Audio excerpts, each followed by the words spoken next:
Another thing that I'd like to bring up briefly, we can talk about another time, is Al-Qaeda. President Obama made a statement which I think is very accurate about Hold on, Colonel, Al-Qaeda. hold on. Let me at least say bye to you.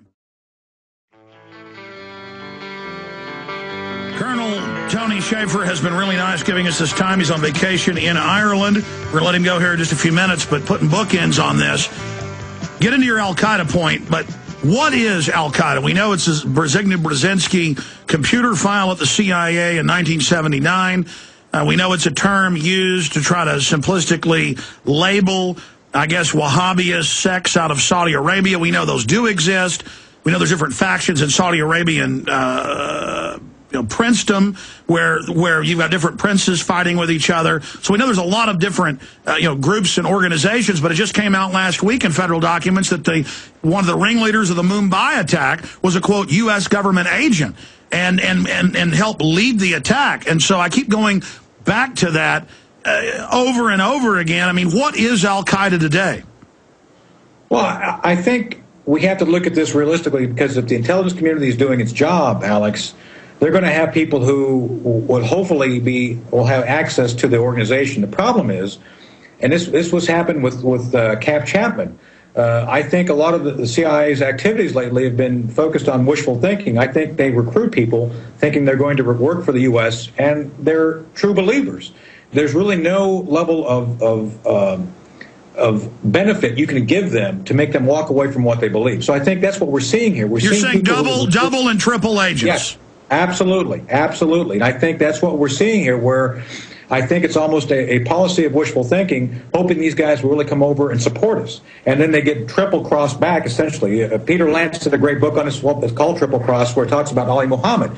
That very thing happened there, where the guy was doubled and tripled back against us. And I think that's what we're seeing here a lot of. And we're not being smart as we should to detect when they've been doubled back. Well, Dan, we're running short on time. A few months ago, that CIA base in Central Asia getting blown up, was that a double cross?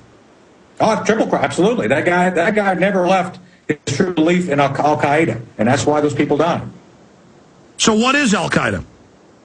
Well, I think Al-Qaeda it's essentially a franchise of terrorism that the radicals within the Muslim community have been able to use to sustain themselves and try and tie together. I think, for example, Al-Awlaki is really the primary the operational leader right now. He's the one who's actually able to plan things.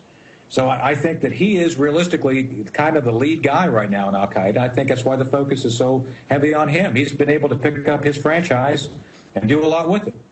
What about Obama saying he's worried about Al-Qaeda getting nukes? I mean, that sounds as ridiculous as saying Saddam Hussein had nukes.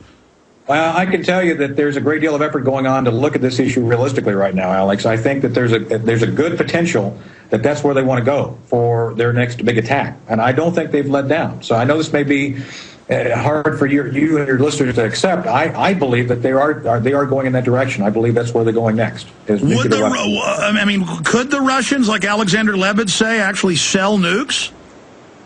I believe there's people within the infrastructure who'd be willing to sell the nuclear weapon based on personal gain. Yeah, I do believe that.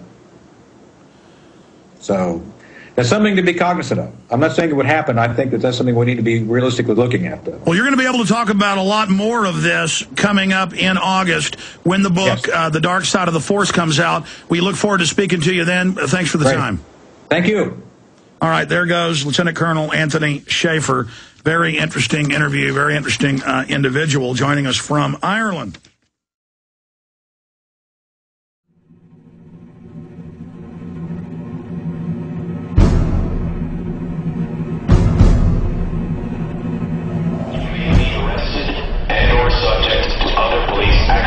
Tyranny is here. The grim future foretold in 1984 has become reality. It really says that the state is God. The United States is now recognized globally as one of the most oppressive police states on Earth. This film conclusively proves the existence of a secret network of FEMA camps, now being expanded nationwide. This documentary exposes how the continuity of government program has established an all-powerful shadow state. Police State 4 chronicles the sickening depths to which our republic has fallen.